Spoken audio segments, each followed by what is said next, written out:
Nou ja, soos ons gebruik is, wil ek vra dat julle saam met my sal bid. Ek moet gou sien, hier is nou nog 'n klompie wat moet inskakel.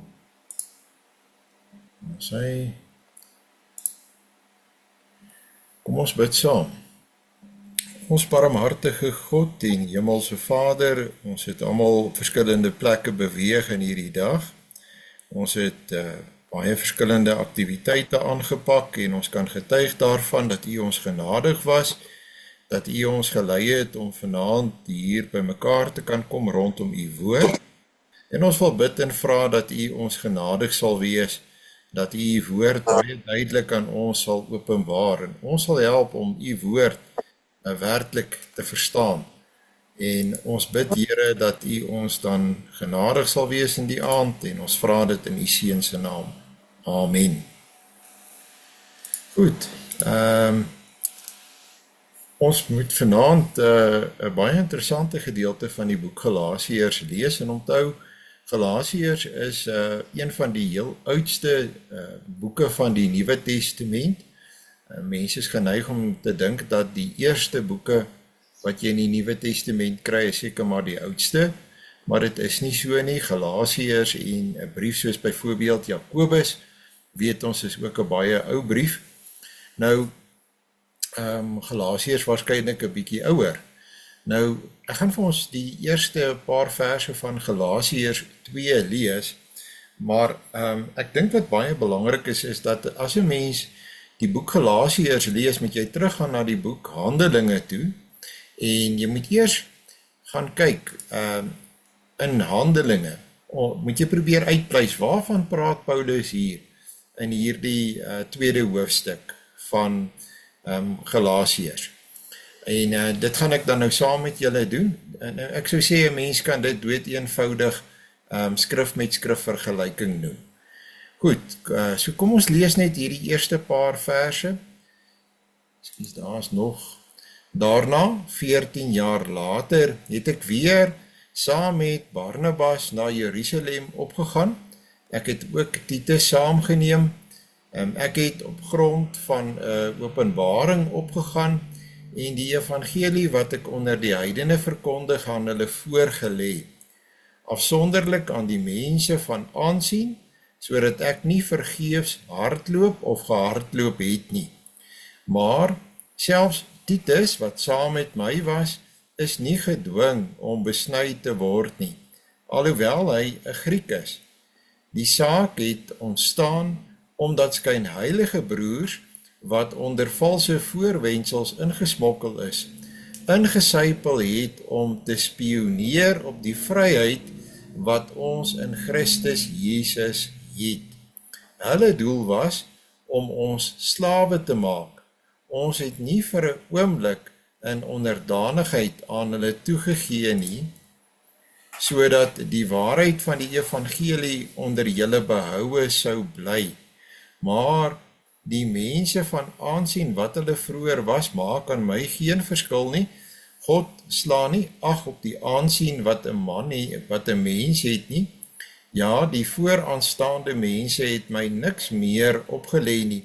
Inteendeel, toe hulle sien dat die evangelie aan die onbesnedenis aan my toe vertrou is, soos aan Petrus die evangelie aan die besnedenis, want hy wat kragtig in Petrus gewerk het, met die oog op sy diens as apostel aan die besnedenis, het ook kragtig in my gewerk met die oog op die heidene.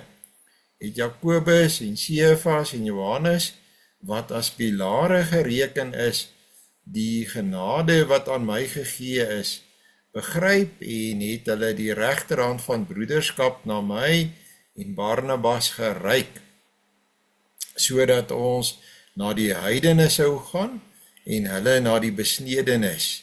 Ons moes self sorg dat ons ons moes slegs sorg dat ons die armes in gedagte hou, presies wat ek my ook beywer het om te doen.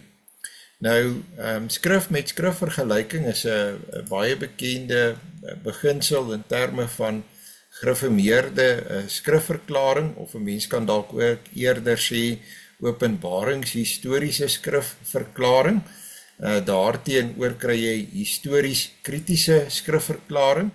Nou histories kritiese skrifverklaring het die laaste paar jaar baie populêr geraak en 'n bekende werk wat byvoorbeeld ek sou sê 'n kritiese verklaring is van die Bybel, nie 'n grammaties historiese verklaring daarvan nie, maar eerder 'n histories kritiese verklaring daarvan.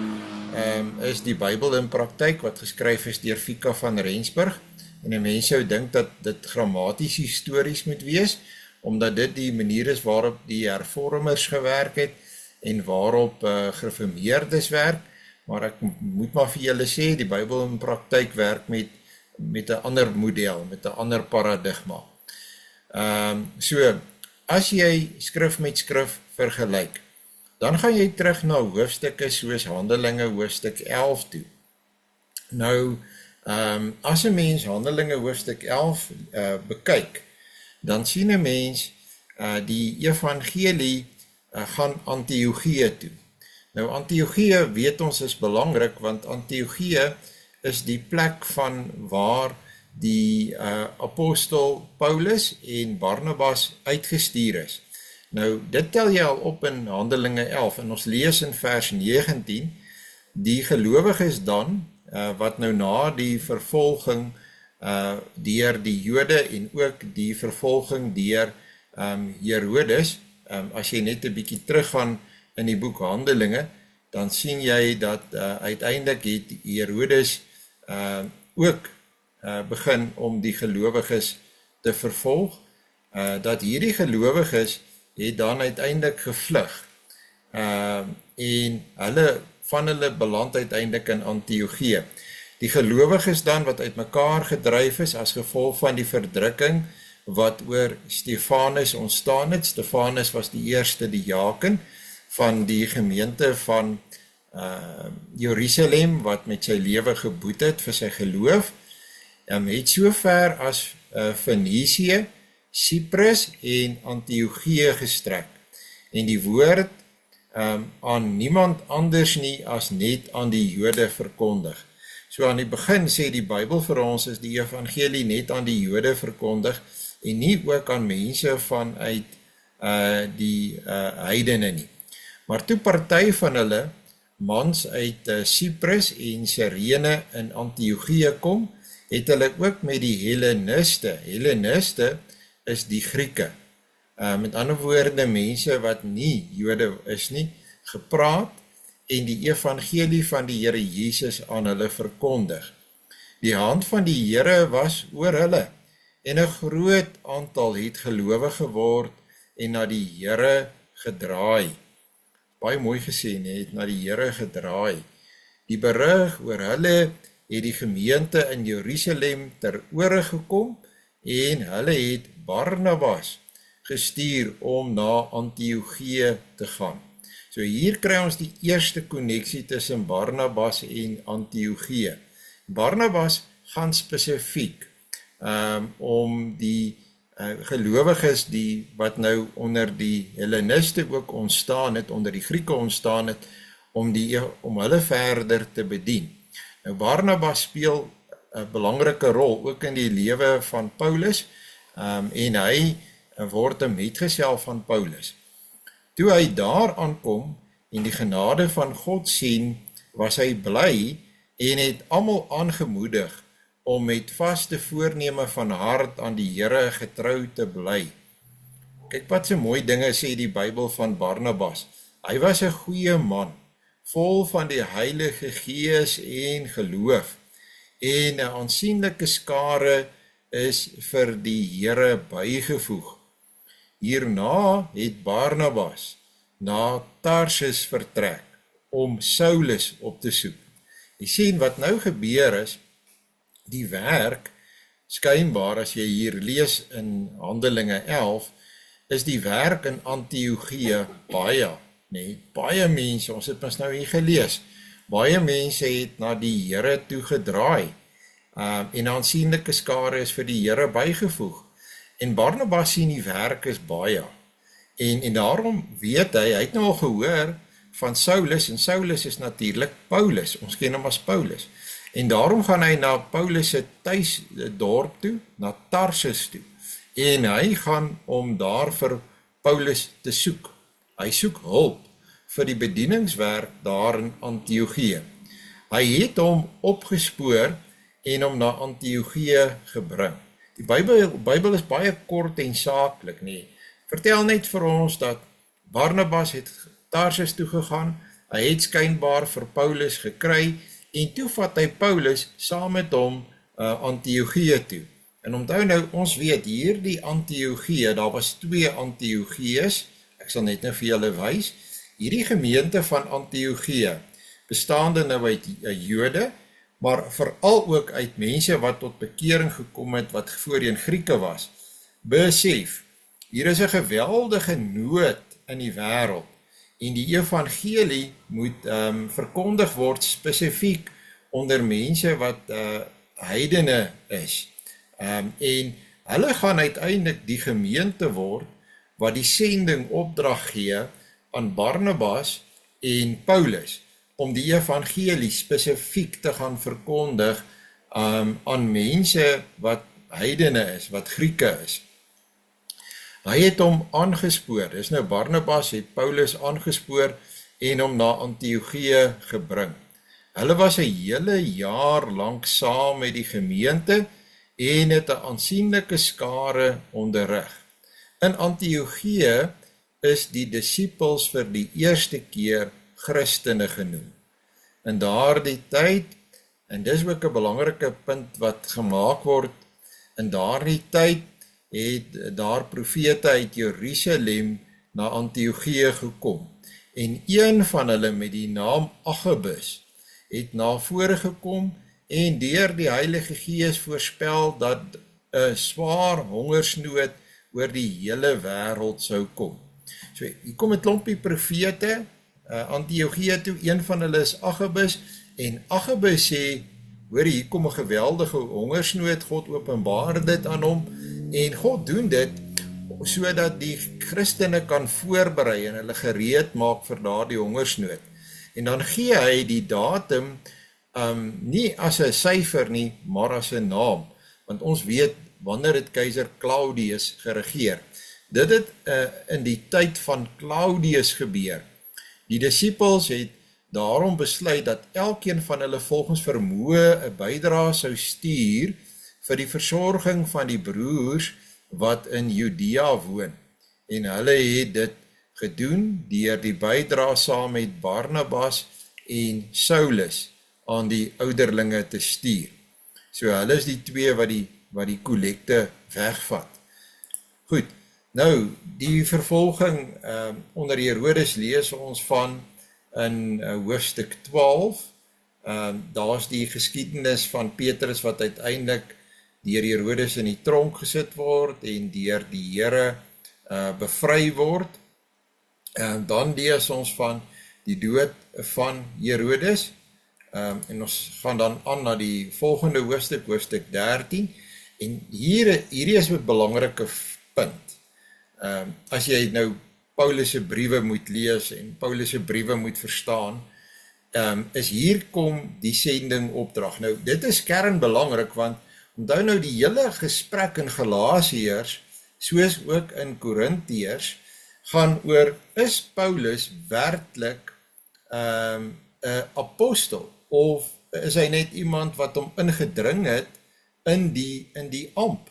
En nou, om werklik geroep te wees, moet jy gestuur word. Jy moet uiteindelik, as jy dan nou 'n sending opdrag het, moet jy gestuur word, jy is gebind of verbind aan 'n gemeente wat jou stuur. En nou dit lees ons in Handelinge 13, die uitstuur van Barnabas en Saulus. Nou, ons het nou gesien hoe Paulus uiteindelik in Antiochië beland. In die plaaslike gemeente in Antiochië was daar profete en leermeesters, onder andere Barnabas, Simeon, bekend as Niger, Lucius van Cyrene, Manaen, 'n jeugvriend van Herodes die tetrarg, en Saulus. So daar was 'n klompie mense wat besig was om die gemeente te onderrig. Kyk, as daar nie onderrig is in 'n gemeente nie, kan 'n gemeente ook nie groei en ontwikkel nie. Toe hulle besig was om die Here te dien en te vas, het die Heilige Gees vir hulle gesê. So hierdie mense is by mekaar, hulle dien die Here en dis 'n tydperk van intense diens en gebed wat hulle self ook voorberei het deur middel van vas. En nou kom daar baie duidelik die boodskap van die Heilige Gees: sonder Barnabas en Saulus vir my af vir die werk waartoe ek hulle geroep het. So die Here sê, die Heilige Gees sê, Barnabas en Saulus het 'n spesifieke taak vir my. Toe die gemeente klaar gevas en gebid het hulle die hande opgelê en weggestuur.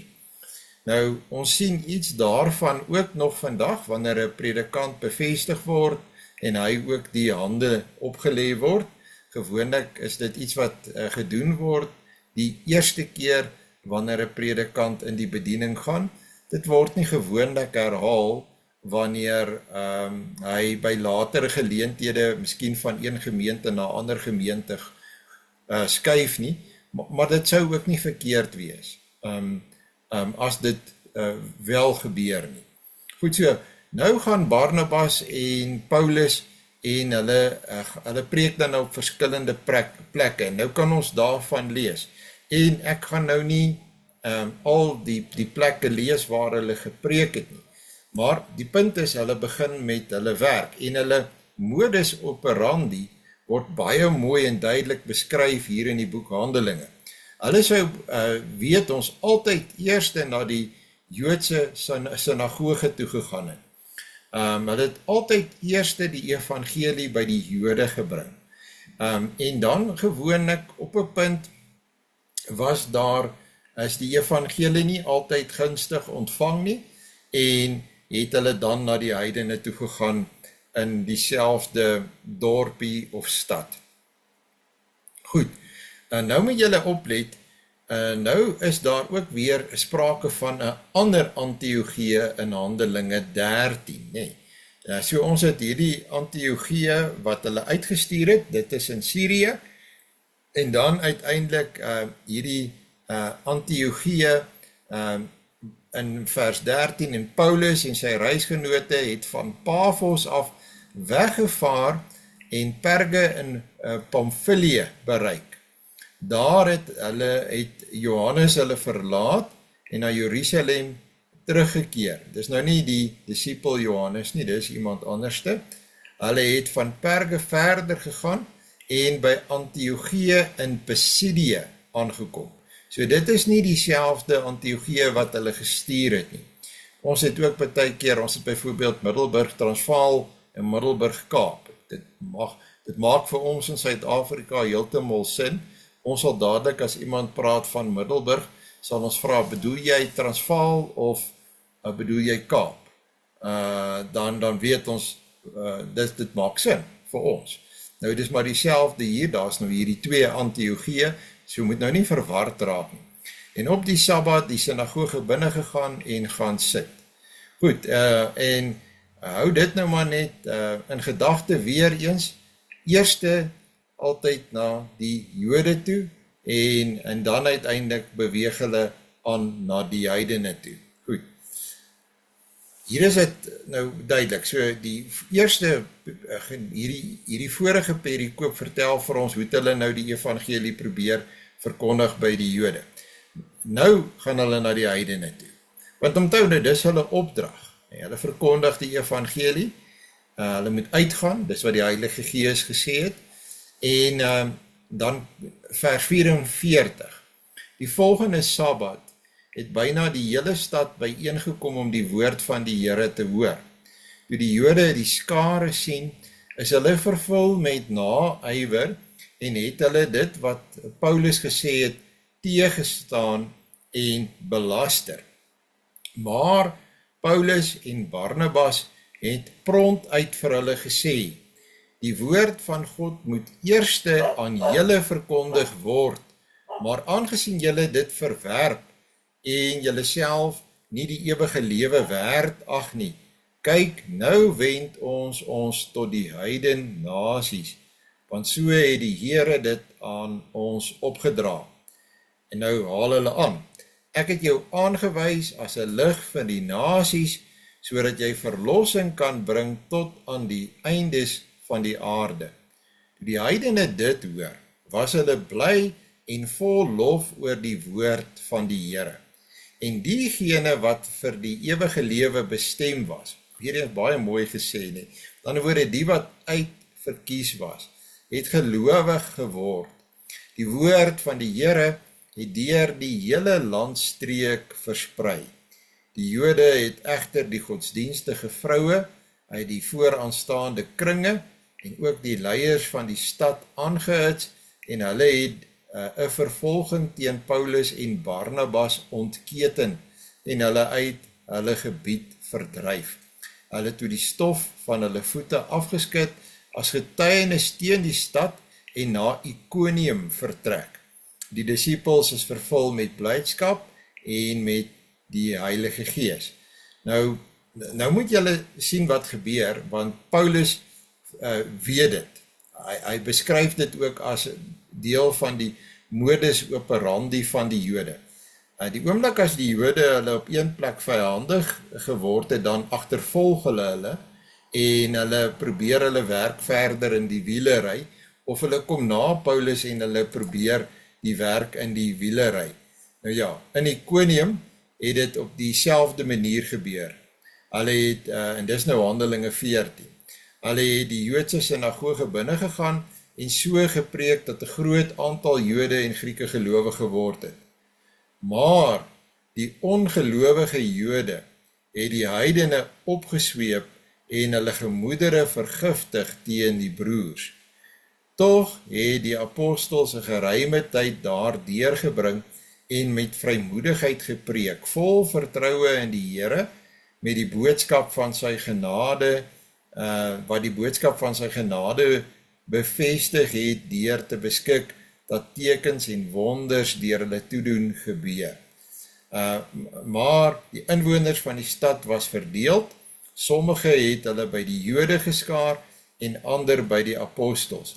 Nou, onthou nou, dit is hoekom Paulus die brief vir die Galasiërs skryf, van hierdie selfde Jode, hierdie vyandige Jode, het gekom by die gemeente en hulle gif gesaai, net soos wat ons die patroon deur die boek Handelinge opmerk.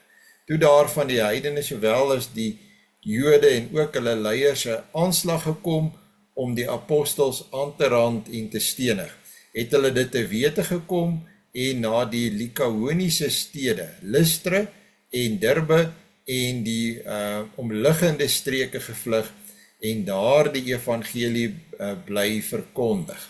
Nou dan so jy kry, hier's 'n klomp hoofstukke wat vir ons beskryf hoe Paulus en Barnabas vanaf Antiochië saamreis, die evangelie verkondig, die teestand van die Jode, sien ons deurgaans, soos wat ons dit ook het, uiteindelik in die boek, en wat ons het lees in boeke soos Korintiërs en in Galasiërs dan nou spesifiek, waar ons nou eintlik besig is met ons Bybelstudie. Nou, onthou nou die gemeente wat hulle uitgestuur het, is Antiochië in Syrië. Nou, hoe dit dan nou werk as jy deur 'n gemeente uitgestuur is, en dis vandag nog so, is jy aan daai gemeente gebind, en dan moet jy teruggaan na daai gemeente toe op 'n stadium, en jy moet gaan verslag lewer van hoe vorder die werk wat hulle jou voorgestuur het. En dit lees ons ook hier in Handelinge 14. Nadat hulle die evangelie in daardie stad verkondig en 'n redelike aantal disippels gewerf het, het hulle na Lystra, Iconium en Antiochië teruggekeer. In kort gee Lukas onder leiding van die Heilige Gees hier vir ons die terugreiser, en dit is plekke waar die evangelie al verkondig is, en ons kan aanvaar dat op pad terug na Antiochië in Syrië het Paulus en Barnabas hier die gelowiges besoek, hulle bemoedig en hulle aangemoedig om as gelowiges hulle vertroue in die Here te bly stel. Hulle het die disippels geestelik versterk, hulle aangemoedig om in die geloof te volhard en gesê, ons moet deur baie ontberings heen in die koninkryk van God ingaan. Daar is iets van 'n aanhaling, en dit sê ook alweer iets, dat hierdie mense is verdruk en het swaar gekry. Het was nie maklik om 'n gelowige te wees nie. En Paulus het vir hulle gesê, 'n mens moet stry om in hierdie lewe met al die swaar kry wat op jou pad kom, by die koninkryk van God in te gaan, maar jy hou op die regte spoor. Hulle het in elke gemeente vir hulle ouderlinge aangestel, so dit is vandag nog hoe 'n gemeente begin.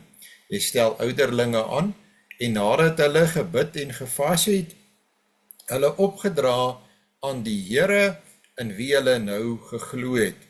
Nadat hulle deur Pisidië gereis het, het hulle na Pamfilië gegaan, waar hulle in Perge die woord verkondig het. Daarna het hulle na Attalië afgereis en daarvandaan gevaar na Antiochië, waar hulle vroeër aan die genade van God opgedra is vir die werk wat hulle nou voltooi het. Met hulle aankoms het hulle die gemeente saamgeroep en vertel van alles wat God met hulle gedoen het en dat hy vir die heidene 'n deur tot die geloof oopgemaak het. Hulle het 'n lang tyd saam met die disippels daar deurgebring. So hulle lewer verslag en hulle vertel dat hy werklik vir hulle 'n deur oopmaak, beleef hulle dit na die heidene, en 'n mens kan dan ook nou sekerlik sê, wel, dit beteken dit word nie hier geskryf nie, maar hulle het iets genoem ook seker van die weerstand van die Jode, want die deur na die heidene is oop.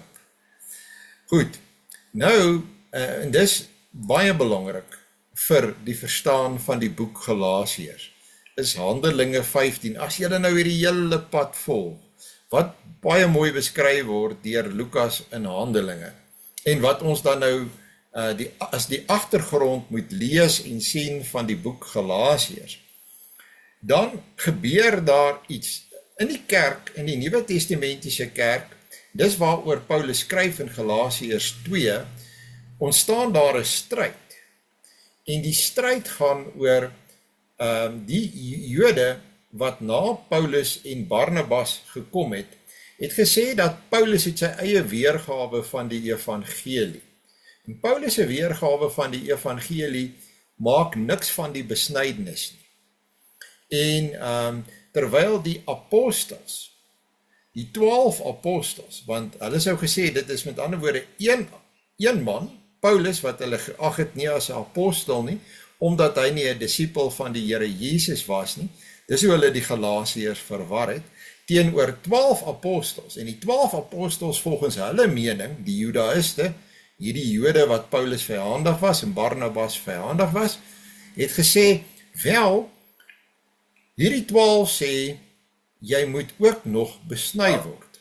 Nou ons lees, dat uiteindelik kom dit tot 'n hoogtepunt. Dit word tot 'n punt gedryf, en dan besluit die gemeente van Antiochië, dat Paulus en Barnabas moet Jerusalem toe gaan, en nou so in die algemene spreektaal, praat ons van die groot vergadering, of die synodesitting, sal 'n mens dan nou sê, wat plaasgevind het in Jerusalem. En dit gaan uiteindelik oor hierdie kernsaak. Is die evangelie Christus, of Christus plus allerhande ander dinge wat nog onderhou moet word? Is dit net Christus? Is daar meer as een weergawe van die evangelie? Het die disciples, wat die Here Jesus gevolg het, hulle weergawe van die evangelie, en Paulus en Barnabas hulle weergawe van die evangelie? Goed, lees nou saam met my Handelinge 15. Nou, dis die kernbelangrike agtergrond tot die verstaan van die boek Galasiërs, maar spesifiek Galasiërs hoofstuk 2. Daar het sekere mense van Judea afgekom, wat die broers aanhou leer het, en dan aangehaal. As julle nie besny word ooreenkomstig die gebruik van Moses nie, kan julle nie verlos word nie. Aangesien hieroor meningsverskil ontstaan het, en Paulus en Barnabas met hulle 'n woordestryd gevoer het, wat hoegenaamd nie onbenullig was nie, het hulle besluit dat Paulus en Barnabas en nog 'n paar ander uit hulle geleedere na die apostels en ouderlinge in Jerusalem moes opgaan oor hierdie strydvraag. Hulle moet dit nou gaan bespreek. Die idee was nie dat hulle moet daar gaan goedkeuring kry nie, maar hulle moes die saak daar met mekaar gaan uitmaak. Hulle is toe deur die gemeente weggestuur. En ons weet nou, dis die gemeente weer eens van Antiochië, waar 'n groot aantal heidene tot bekering gekom het, en hulle is nie besny gewees, dis die punt. Nee? En hierdie Judaïste wat by hulle gekom het, het gesê, nee, dis nie genoeg nie, julle moet nog besny word ook. En Paulus en Barnabas het gesê, nee, dis nie nodig nie. En het deur Fenisië en Samaria gereis, en uitvoerig oor die bekering van die heidene berig, en sodoende groot vreugde aan al die broers verskaf. So hulle reis nou so af na Jerusalem toe, soek die Christene op, en vertel vir hulle van die bekering van gelowiges, veral onder die heidene. Toe hulle in Jerusalem aankom, is hulle deur die gemeente en die apostels en ouderlinge ontvang. Paulus en Barnabas het vertel wat God alles met hulle gedoen het. Sommige mense wat aan die Fariseëse party behoort en gelowig geword het, het egter opgestaan en gesê, hulle moet besny word en opdrag kry om die wet van Moses te onderhou. Dis met ander woorde al die ou praatjies wat hulle gehaat het, toe hulle nog Fariseërs was. Hulle glo nou in Christus, sê hulle, maar hulle het nog maar baie van die ou goed van die Fariseërs. Die apostels en die ouderlinge het toe by mekaar gekom om hierdie saak in oënskou te neem. Toe 'n ewige woordestryd ontstaan, het Petrus opgestaan en vir hulle gesê, broers, julle weet dat God my al van die vroeë dae af onder julle uitgekies het, sodat die heidene deur my prediking die boodskap van die evangelie hoor en tot geloof kom. En dit kan jy ook gaan lees in hier in Handelinge, Petrus wat na die heiden Cornelius toegegaan het, en hy moes hom verantwoord voor hierdie gemeente, omdat Cornelius tot bekering gekom het, en Cornelius was 'n Romein. En God, die kenner van harte, vers 8, het dit bevestig, deurdat hy die Heilige Gees aan hulle, net soos aan ons geskenk het. En dit was die deurslaggewende punt, toe Petrus hom moes verantwoord voor die gemeente van Jerusalem, dat die Heilige Gees is ook op Cornelius en sy huisgesin uitgestort, want hulle het gehoor, hy het vir Cornelius, wat 'n heiden, wat 'n Romein is, gedoop. Hy het geen onderskeid getref tussen ons en hulle nie, en Cornelius was nie besny nie, want hy het hulle harte deur die geloof gereinig. Waarom wil julle God dan nou toets deur 'n juk wat nie ons of ons voorvaders kon dra nie? En daai juk is daai klomp wette wat die Fariseërs gesê het hulle moet onderhou. Hy sê, maar ons en ons voorvaders kon dit nooit onderhou nie. Nou wil julle die juk op die skouers van mense gaan sit wat voorheen heidene was, op die disippels se nekke te plaas. Maar ons glo dat ons op dieselfde manier as hierdie mense deur die genade van die Here Jesus verlos word. Toe het die hele vergadering stil gebly en na Barnabas en Paulus geluister, terwyl hulle vertel van al die tekens en wonders wat God deur hulle onder die heidene gedoen het. Toe hulle ophou praat, het Jakobus gesê, broers, luister na my. Nou, Jakobus is Jakobus wat ook die Bybelskrywer is, nee, die broer van ons Here Jesus. die halfbroer van ons Here Jesus.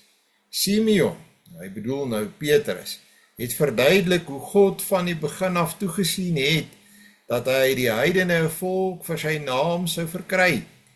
Hiermee stem die woorde van die profete ooreen, soos daar geskryf staan. En kyk nou hoe mooi het Josef en Maria hulle kinders die Bybel geleer. Dat Jakobus verstaan die Bybel van sy tyd, wat sy pa en sy ma hom ook geleer het. Daarna sal ek terugkom en ek sal die vervalle huis van Dawid weer opbou, en dit is natuurlik die profesie van Amos, en ek sal die bouvalle daarvan herbou en dit herstel, sodat die res van die mensdom die Here kan soek. Ja, al die nasies oor wie my naam uitgeroep is, so sê die Here wat hierdie dinge doen, wat van lank gelede bekend is. En daarom oordeel ek, dit is die Jakobus nou weer aan die woord, dat ons dit nie moeilik moet maak vir hulle wat uit die heidendom na God draai nie. Dis regtig wat die woord bekering beteken, om te draai, om in die teenoorgestelde rigting te gaan, om na God toe te gaan, maar dat ons vir hulle moet skryf, om weg te bly van dit wat deur afgode besoedel is, aan die woorde die ou heidense gebruike, en van wat verwrig is, en van bloed, daar is toch van die vroegste geslagte af, in elke dorp mense wat Moses verkondig, en elke Sabbatdag in die sinagoges voorlees. So hy sê dood eenvoudig, die evangelie is Christus, dit is nie nodig vir die besnydenis nie, en hulle moet ook nie weer teruggaan na ander gebruike toe nie. Besluite van die vergadering. Wat besluit hierdie klomp mense daar saam met Paulus en Barnabas? En dis kritiese dinge wat belangrik is, want Paulus verwys daarna aan die begin van Galasiërs hoofstuk 2. Hierna het die apostels en die ouderlinge, daaroor hulle is daar, al die apostels, die wat die disippels van die Here Jesus was, en dis nou deel van Paulus' argument, dat hy bringe 'n vreemde evangelie, in oorleg met die hele gemeente, die gemeente was daar, almal het daar gesit en luister na hierdie hele vergadering, want hulle het almal belang daarby, besluit om manne wat uit eie geleedere gekies is, saam met Paulus en Barnabas na Antiochië toe te stuur. So hulle besluit, ons stuur 'n hele afvaardiging van ons af, saam met Paulus en Barnabas, terug na die grootste gemeente op daardie stadium wat ons van weet, wat ook bekeerlinge uit die heidene het, en dit is nou Antiochië, en hulle moet Paulus en Barnabas gaan help, om eenparig te sê, ons stem saam, dis een evangelie, daar is nie verskillende weergawes van die evangelie nie, die disippels van die Here Jesus, wat die apostels geword het, en Paulus, wat hy spesifiek geroep het een evangelie, en dit is nie nodig vir die besnydenis nie. So hulle stuur 'n stewige afvaardiging Antiochië toe. Hulle was Judas, bekend as Barsabas, en Silas, beide leiers onder die broers.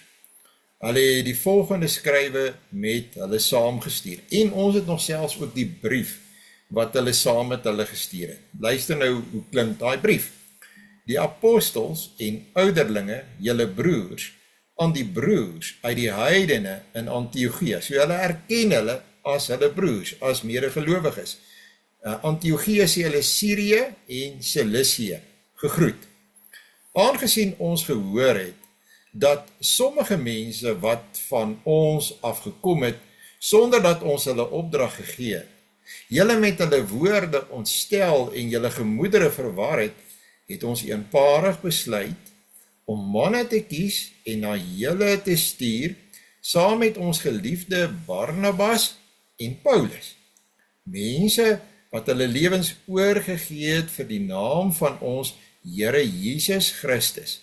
Ons het dus Judas en Silas gestuur, en hulle sal hierdie dinge mondeling aan julle bevestig. En ons sou 'n moderne kerktaal sê, hierdie is eintlik 'n kredensiebrief. Kredensiebrief is 'n dokument wat sê jy is amptelik deur 'n kerkraad, en 'n kerkraad verteenwoordig 'n gemeente, gestuur om 'n bepaalde ding te gaan besluit, of opdrag te gaan uitvoer. So byvoorbeeld het ons 'n kredensiebrief van die streeksinode, Vrystaat en Natal, om op die algemene sinode te gaan praat en te gaan besluit. En dit word gedoen onder leiding van die Heilige Gees. En kyk hoe sê hulle dit hierso. En dit is baie mooi gestel in vers 28. Die Heilige Gees en ons het daarom besluit om geen verdere las op julle te lê nie.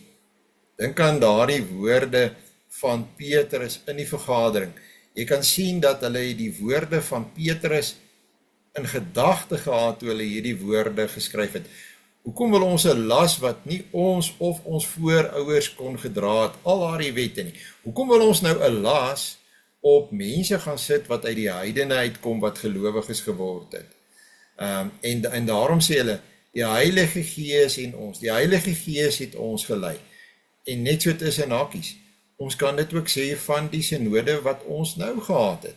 Die Heilige Gees en ons het daarom besluit. En daarom is dit so jammer, as mense dit nie aanvaar nie, en daarteen in opstand kom, om geen verdere las op julle te lê nie, behalwe die volgende vereistes. Bly weg van afgodsoffers, van bloed, en van wat verwrig is, en van hoerery. As julle hiervan weerhou, sal julle goed doen. So hulle sê, bly weg van daai goed af. Dis die ou heidense pad. Laat dit met julle goed gaan. En nou sê jy, dink maar, moes hulle nie meer gesê het in die brief nie, maar onthou nou, hulle het 'n afvaardiging gestuur. Hulle sê mos, hierdie mense sal praat. Hulle gaan namens ons verduidelik en sê wat is hier besluit. So is die manne weggestuur. En hulle het na Antiochië gereis. Onthou nou, dit was nou die grootste in 'n welvarende gemeente, nie, baie welvarender as die mense van Jerusalem. Hier was invloedryke heidene wat tot bekering gekom het. Dit was 'n sterk gemeente. Nadat hulle die gemeente bymekaar laat kom het hulle die brief oorhandig. Dis nou eintlik 'n kredensiebrief. Die gemeente het die brief gelees en was verheug oor die bemoediging. Judas en Silas, wat self ook profete was, het die broers met baie woorde bemoedig en versterk. Hulle het 'n tyd lank daar gebly en is toe in vrede deur die gelowiges teruggestuur na die mense wat hulle afgevaardig het. In ander woorde, dit wat hulle gesê het, sonder dat dit alles weer genoem word, moes 'n baie goeie uitwerking gehad het by die mense in Antiochië. En uiteindelik, onthou nou, hierdie dinge gaan oral waar daar klein gemeentetjies gevestig is, waar mense tot bekering gekom het, wat voorheen Helleniste of Grieke was, dit gaan 'n baie belangrike invloed hê op hulle almal. Spesifiek ook by die Galasiërs, waar hierdie Judaïste weer gekom het met die storie van die besnydenis. Paulus, vers 35, Paulus en Barnabas het 'n tyd lank in Antiochië gebly en saam met baie ander onderrig gegee en die evangeliewoord van die Here verkondig. En nou gaan daar weer 'n sending aksie kom. Dis nog steeds dieselfde opdrag wat die Here gegee het, wat die Heilige Gees gegee het, dat Paulus en Barnabas is afgesonder vir die werk van die uitdra van die evangelie, en nou kom daar 'n volgende sendingreis. 'n Paar dae later het Paulus aan Barnabas gesê, kom ons gaan terug en besoek die broers in elke dorp waar ons die woord van die Here verkondig het, en gaan kyk hoe dit met hulle gaan. Barnabas wou ook Johannes, bekend as Markus, saamneem.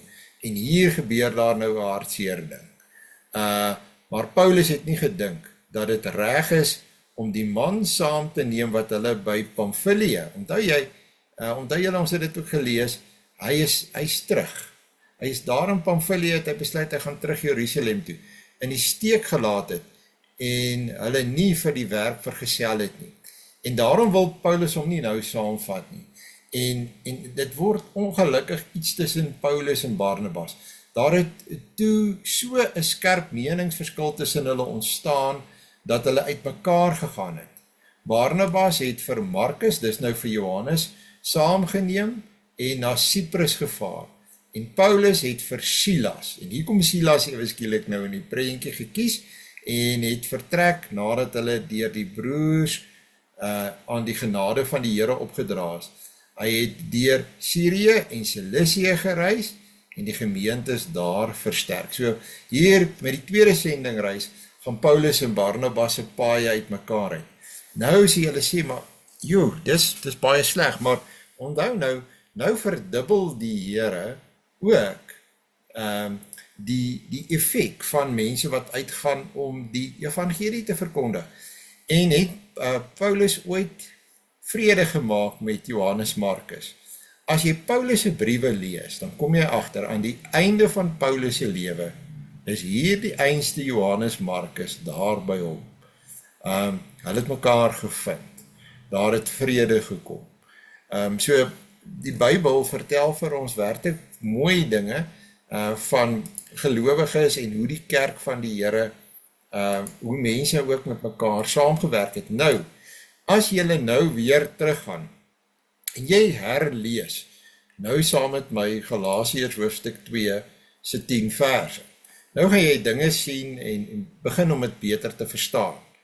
Dan nou Paulus het in die vorige hoofstuk, met daarna, sê hy, okay, maar as daarna staan aan die begin van die hoofstuk, beteken, ek moet nou net weer die laaste woorde lees van die vorige hoofstuk. Nou wat het in die vorige hoofstuk gestaan? Kom ons lees, sommer maar hier van, sê vers 21 af. Later het ek na die streke van Sirië en Cilicië gegaan, ons het daai name nou net gelees, maar ek was persoonlik onbekend by die Christelike gemeentes in Judea. Nou Jerusalem is in Judea. Al wat hulle steeds bly hoor het was, hy wat ons voorheen vervolg het, verkondig nou die geloof, wat hy vroeër probeer vernietig het. En dit was, as jy gaan kyk na vers 18, was dit die keer net kort na Paulus se bekering, toe hy Jerusalem toe is. Hy was eers vir 'n paar jaar op sy eie, eers later, na 3 jaar, het ek na Jerusalem opgegaan, om Sefas te ontmoet, maar die mense was bang vir hom, en ek het 15 dae by hom gebly, maar van die apostels het ek niemand anders gesien nie, behalwe Jakobus, die broer van die Here.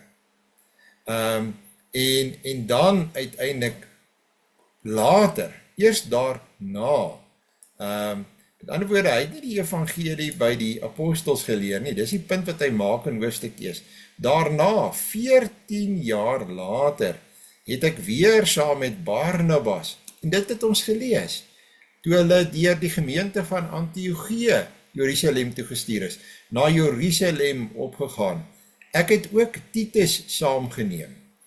Ek het op grond van 'n openbaring opgegaan en die evangelie wat ek onder die heidene verkondig aan hulle voorgelê. En hy het gesê, dit is daar, hy het vir hulle gesê, daar by daai vergadering, ek verkondig hierdie is die evangelie wat ek verkondig. Is hy dan verkeerd? En hulle het uiteindelik gesê, nee, dis wat ons ook verkondig. Afsonderlik aan die mense van aansien, sodat ek nie vergeefs hardloop of gehardloop het nie. En nou nie onthou Titus, weet ons, dis wat saam met my was, is nie gedwing om besny te word nie, want hy was nie besny nie. Titus was 'n bekeerling uit die heidene uit, alhoewel hy 'n Griek is. Die saak het ontstaan omdat skynheilige broers, wat onder valse voorwendsels ingesmokkel is, ingesypel het om te spioneer op die vryheid wat ons in Christus het. Hulle doel was om ons slawe te maak. Hulle wou hulle weer onder die wet inbring. En al hierdie gebeure van Jerusalem, van die gemeente van Jerusalem het gesê, nee, nie onder 'n las nie, ons is nie meer onder daai las nie. Ons het nie vir 'n oomblik in onderdanigheid aan hulle toegegee nie. Aan die ander woorde, ons weet, hierdie gebeure wat hier beskryf word, is hy noem dan hier wat gebeur het, wat ons lees in Handelinge 15, het daarna gebeur. Hy sou dit kon staaf. Hy sê eintlik hier, die vergadering wat ons gehad het in Jerusalem, het dit staaf dit. Sê dat die evangelie wat ek verkondig is Christus en nie Christus plus die besnydenis soos wat julle nou wil glo nie, gaan ons onlangse geskiedenis na. Ons het nie vir 'n oomblik in onderdanigheid aan hulle toegegee nie, aan die verkeerde leer nie, sodat die waarheid van die evangelie onder julle behoue sou bly. Maar die mense van aansien wat hulle vroeër was, maak aan my geen verskil nie. God slaan nie ag op die aansien wat 'n mens het nie. Ja, die vooraanstaande mense het my niks meer opgelê nie. Daar was natuurlik nog baie belangrike mense ook by daardie vergadering. Apostels Petrus, Jakobus. Hy sê, hulle het niks anders te bygevoeg by die evangelie wat ons verkondig nie. Want hy wat kragtig in Petrus gewerk het met die oog op sy diens as apostel aan die besnedenis, met ander woorde vir die Jode, Petrus apostel vir die Jode, het ook kragtig in my gewerk met die oog op die heidene. Nou vertel hy vir ons iets wat nie beskryf word deur Lukas in Handelinge nie. Het Jakobus en Sefas en Johannes, en dit is die disipel Johannes, wat as pilare gereken is, die genade wat aan my gegee is, begryp en het hulle die regterhand van broederskap na my en Barnabas gereik. Aan die ander woorde, en 'n mens kan jou dit voorstel, hier, ons weet ons nou wat is die toneel daar in Jerusalem. Hier is die hele gemeente van Jerusalem, die apostels is almal daar, Paulus en Barnabas stel hulle saak, julle het die verloop van die gebeure gevolg, en hier na die einde toe, sê Paulus, sê Petrus, Jakobus en Johannes, wat die binnensirkel van die disciples is, hierdie is die apostel Jakobus. Hulle sê, kom hier Paulus, kom hier Barnabas, en hulle vat hulle hande, hulle vat mekaar se hande, en daarmee sê hulle, ons bekragtig die evangelie wat julle verkondig, dat dit die regte evangelie is. Wat 'n mooi toneel. En hulle het die regterhand van broederskap na my en Barnabas gereik, sodat ons na die heidene sou gaan, en hulle na die besnedenis. Ons moes slegs sorg dat ons die armes in gedagte hou, presies wat ek ook beywer het om te doen. So daar by die mooie vergadering van Jerusalem, sê hulle, onthou nou, julle is 'n baie sterker, welvarender gemeente daar in Antiochië, moet tog nie vergeet van die arm mense hier in Jerusalem nie. Natuurlik weet ons dat Paulus het om baie sterk hiervoor beywer in al sy briewe, om voortdurend vir hulle dan ook in te samel en vir hulle iets te stuur. Goed, nou, hou dit nou in gedagte, al die werk wat ons nou vanaand gedoen het, want hierna gaan Paulus skryf oor dit wat in Antiochië afgespeel het, nee. En ons het eintlik nou 'n klomp van die agtergrond reeds gedoen.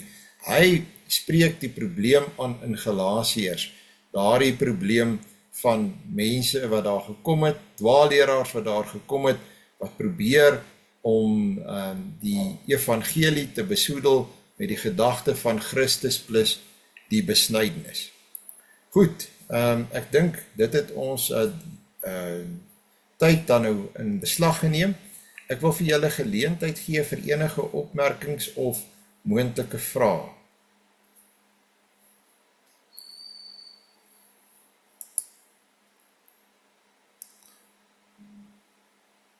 Goed, baie dankie dat julle ingeskakel het. Dan sluit ek vir ons af met 'n gebed. Ons Vader wat in die hemel is, ons is baie dankbaar dat as ons die Bybel lees op hierdie wyse, dan maak die Bybel ook vir ons sin. En dit bring ook vir ons 'n baie mooi prentjie van liefde en broederskap en eensgesindheid gebaseer op die waarheid, dat gelowiges mekaar ook vind, en mekaar ook vind in die waarheid en vir mekaar ook so lief kan wees. Ons bid dan dat U ons genadig sal wees, dat U die waarheid ook by ons sal bewaar, dat ons dit self sal lief hê, en dat ons mekaar ook so sal lief hê. Vergewe ons swakheid en ons sonde, en dra ons elkeen in hierdie nag. Ons vra dit van U in U Seun se naam. Amen. Ja, baie dankie dat julle almal ingeskakel het, en 'n mooi en 'n geseënde aand vir julle almal verder.